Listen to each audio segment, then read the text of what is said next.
मित्रों, हम state cooperative bank के बारे में बात कर रहे थे। शीर्ष बैंकों का आलोचनात्मक मूल्यांकन क्या है, उस पर आज हम बात करेंगे।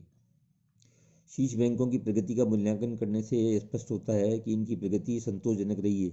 इन बैंकों की पूंजी, जमाएं, निजी कोष व लाभ आदि में वृद्धि हुई है। रिजर्व बैंक भी इनकी प्रगति से संतुष्ट है। एक ओर जहाँ इनके लाभों में वृद्धि हुई है, वहीं दूसरी ओर इनके प्रबंध व्ययों में भी वृद्धि हुई है। इन बैंकों ने अपने लाभों का उचित विनियोजन किया है। वर्तमान में ये बैंक साख के अतिरिक्त अंतर्देशीय विनिमय व्यापार, पारस्परिक प्रबंधित कार्यक्रम, बैंकों का भुगतान तथा एजेंसी संबंधी कार्य भी करने लगे हैं। इस प्रकार इन बैंकों ने अनेक कार्य प्रारंभ कर दिए हैं। इतना सब होने के बाद भी इन बैंकों की कुछ प्रमुख समस्याएं हैं जो निम्नलिखित हैं। नंबर 1, व्यक्तिगत ऋण। समितियों के अतिरिक्त निजी व्यक्ति भी शीर्ष बैंकों के सदस्य होते हैं, अतः शीर्ष बैंकों के व्यक्तियों को भी ऋण देना पड़ता है, जबकि ये रिजर्व बैंक की नीतियों के खिलाफ है। रिजर्व बैंक ने शीर्ष बैंकों को कई बार इस बार और ध्यान देने के आकर्षित किया, फिर भी ये व्यक्तियों को ऋण देना बंद नहीं करते। उत्तर प्रदेश, महाराष्ट्र, असम व तमिलनाडु आदि राज्यों में व्यक्तिगत ऋणों की बकाया राशि बहुत अधिक है। इसलिए पुस्तकीय समायोजन। दूसरा, शीर्ष बैंक कुछ राज्यों में केंद्रीय बैंकों को दिए गए ऋणों को झूठी वसूली दिखा देते हैं। इसके लिए वे पुस्तकों में आवश्यक समायोजन कर लेते हैं। इनको वसूली दिखाकर पुनः ऋण दिया हुआ दिखा देते हैं, जबकि वास्तव में ये ऋण वसूल नहीं कर पाते हैं, केवल उनका नवीनीकरण कर देते हैं। इससे स्पष्ट होता है कि ये बैंक अपनी बैंकिंग नैतिकता का पालन नहीं करते। इस प्रकार ये बैंक ईमानदारी से पूंजीकरण की दिशा में कार्य करने के लिए मूल उद्देश्य से वंचित रह जाते हैं। इसके बाद तीसरा है अवधि पार ऋणों में वृद्धि। शीर्ष बैंकों की ऋणों की मात्रा में वृद्धि के साथ साथ अवधि पार ऋणों की मात्रा में बहुत अधिक वृद्धि हुई है। विगत 10 वर्षों में अवधि पार ऋण गुण 5 गुने बढ़ गए हैं। वर्तमान में आदत ऋणों की राशि 12 से 14% तक अवधि पार ऋण है।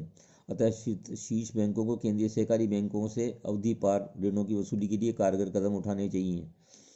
चौथा है जमाओं में अपर्याप्त वृद्धि। शीर्ष बैंकों की अकुशलता के कारण ये पर्याप्त मात्रा में जमाएं आकर्षित करने में सफल नहीं हुए हैं।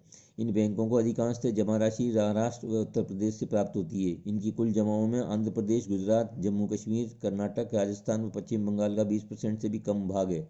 बैंकों के कुल जमा कोष कार्यशील पूंजी के 50% है। पाँचवां है अनियोजित विनियोग। बैंकों द्वारा अपनी पूंजी विनियोजित करते समय तरलता, सुरक्षा व लाभदायकता का ध्यान रखा जाना चाहिए।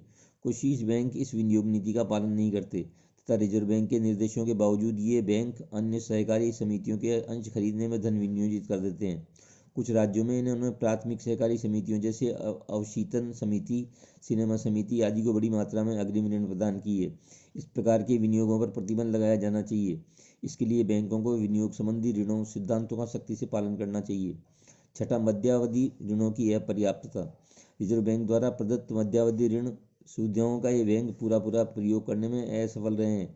इसका प्रमुख कारण ये है कि अधिकांश राज्यों में केंद्रीय बैंकों की मध्यावधि ऋणों की आवश्यकताओं की समुचित जानकारी नहीं है। इनकी समुचित जानकारी के लिए शीर्ष बैंकों द्वारा कोई निश्चित कार्यक्रम भी नहीं बनाया गया है। वास्तव में इन बैंकों ने मध्यावधि ऋण प्रदान करने के कार्यों में उदासीनता बरती है। इसके कुल ऋणों में मध्यावधि ऋणों का अनुपात बहुत कम है। सातवां, ऋण नीति में दोष। शीर्ष बैंकों की ऋण नीति कुछ राज्यों में दोषपूर्ण रही है। इन बैंकों ने ऋण बैंकों के निजी कोषों के आधार पर उनकी ऋण सीमाएं निर्धारित की हैं। ऐसा करने से पूर्व बैंक के कार्यकलापों व कुशलता पर ध्यान दिया जाना चाहिए। इस प्रकार शीर्ष बैंक केंद्रीय बैंकों की ऋण आवश्यकताओं का सही विश्लेषण नहीं कर पाते। कुछ केंद्रीय बैंकों ने शीर्ष बैंकों से आवश्यकता से अधिक ऋण प्राप्त किए हैं तथा ऐसे अतिरिक्त धन को वाणिज्यिक बैंकों में जमा कराकर लाभ प्राप्त कर रहे हैं। कुछ बैंक नियमों से निर्धारित अंश पूंजी खरीदे बिना ही ऋण प्राप्त करने में सफल रहे हैं। शीर्ष बैंक ने ऐसे केंद्रीय बैंकों को ऋण प्रदान किए हैं जिनकी आदत ऋण 20 से 30% है, जबकि ऐसे बैंकों को ऋण नहीं देना चाहिए। निष्कर्ष के रूप में हम कह सकते हैं कि शीर्ष बैंकों ने ऋण देते समय निर्धारित ऋण नीति नियमों का ठीक ढंग से पालन नहीं किया। इससे अवधि पार ऋणों की राशि में बढ़ी है। इन बैंकों की कुशल संचालन में प्रभावशाली नेतृत्व ने राजनीतिक गठबंधन का सहारा लेकर बाधा पहुंचाई है। आठवां है प्रबंध एवं संगठन में दोष। शीर्ष बैंकों की प्रबंध व्यवस्था में योग्य, कुशल एवं अनुभवी संचालकों का अभाव सदैव अभाव रहा है। व्यक्तिगत सदस्यों की संख्या अधिक होने से उनके प्रतिनिधियों का बाहुल्य रहता है। सरकार द्वारा भी सदस्य मनोनीत किए जाते हैं जो राजनीतिक उद्देश्यों की पूर्ति हेतु कार्य करते हैं। सरकार द्वारा मनोनीत सदस्य साधारण सभा के प्रति उत्तरदायी नहीं होते हैं, अतः वे अपने नियोक्ता के हित में कार्य करते हैं। राजनीतिक हस्तक्षेप के कारण निर्णय लेने में देरी हो जाती है, अतः वे सही निर्णय नहीं ले पाते।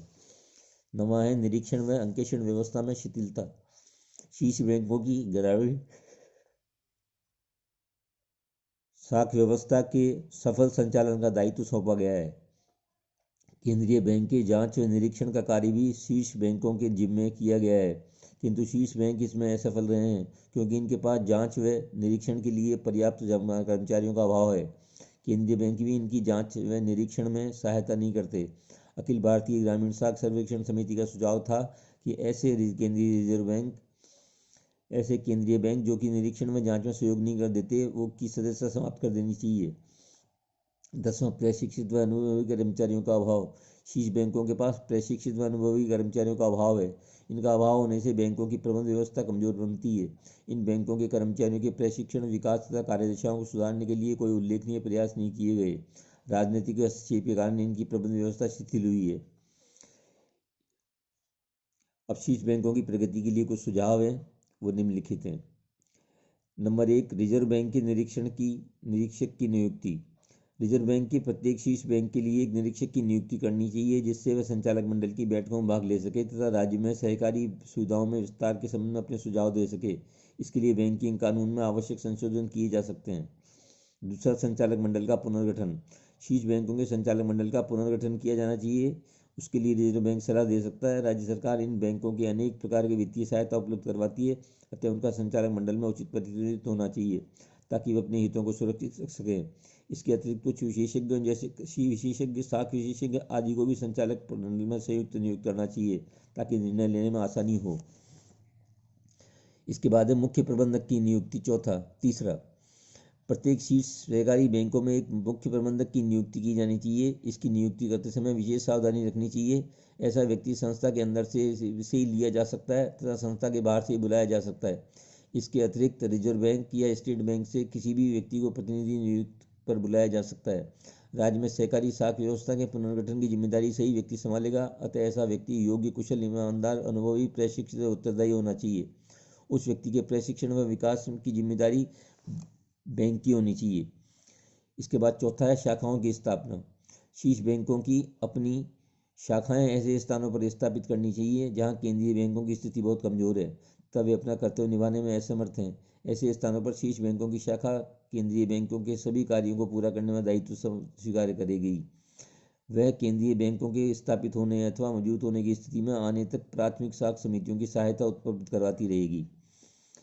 5वां है राज्य का अंशदान। ऐसे शीर्ष बैंक जिनकी कार्यकुशलता का स्तर निम्न रहा है, राज्य सरकार को इनकी अंश पूंजी में अधिकांश अंशदान देना चाहिए तथा इनके विकास का दायित्व स्वीकार करना चाहिए। यह अंशदान इतना होना चाहिए जिससे बैंक अपने सदस्यों को ऋण दे सकें। छठा है पर्याप्त कर्मचारी। शीर्ष बैंकों में पर्याप्त मात्रा में कर्मचारी होने चाहिए। इनकी पर्याप्त मात्रा में होने के साथ ही इनकी गुणवत्ता में सुधार आवश्यक है। इसके लिए बैंक के कर्मचारियों को प्रशिक्षण दिया जाना चाहिए। प्रशिक्षण सुविधाओं का विस्तार कर कर्मचारियों की कार्यकुशलता में वृद्धि की जा सकती है तथा उनकी सहकारी, कृषि एवं ग्रामीण अर्थव्यवस्था की जानकारी प्रदान की जा सकती है जिससे उनके व्यावहारिक ज्ञान में वृद्धि होगी। इसके लिए राज्य सरकार को शीर्ष बैंकों के विशेष अनुदान व सहायता प्रदान करनी चाहिए ताकि योग्य व्यक्ति पर्याप्त मात्रा में चयनित किए जा सकें। इसके बाद सरकार द्वारा विशेष अनुदान। शीर्ष बैंकों के योग्य व आवश्यक कर्मचारियों की नियुक्ति, डूबते ऋणों को अपलिखित करने तथा अन्य व्ययों की पूर्ति के लिए राज्य सरकार द्वारा विशेष अनुदान व सहायता देनी चाहिए। इससे बैंक पर अनावश्यक वित्तीय भार नहीं बढ़ेगा। 8वां, उचित कर्मचारियों का संवर्ग का निर्माण। शीर्ष बैंक व अन्य सहकारी बैंकों में कर्मचारियों में उचित संवर्ग बनाए जाने चाहिए। इससे कर्मचारियों को स्वतंत्र रूप से काम करने का अवसर उपलब्ध होगा। कर्मचारियों के कार्यों में यदि अनावश्यक हस्तक्षेप नहीं होगा तो योग्य व कुशल व्यक्तियों को सहकारी सेवाओं की आकर्षित किया जा सकेगा। 9वां, मध्यावधि ऋणों के लिए संयोजन। शीर्ष बैंकों को अपनी मध्यावधि ऋण नीति तैयार करते समय इस बात का ध्यान रखना चाहिए कि नीति छोटी होते हुए भी किसानों की आवश्यकताओं के अनुरूप होनी चाहिए। ये बैंक केंद्रीय बैंकों की मध्यावधि ऋण हेतु एक उचित सारणी तैयार कर रिजर्व बैंक को भेजें। केंद्रीय बैंक उस सारणी को या नियोजन के अनुसार ही कार्य करना चाहिए। शीर्ष बैंक इस बात का ध्यान रखना चाहिए कि केंद्रीय बैंक के सहयोग से तैयार सारणी प्राथमिक शाखा समितियों की आवश्यकताओं के अनुरूप ही हो।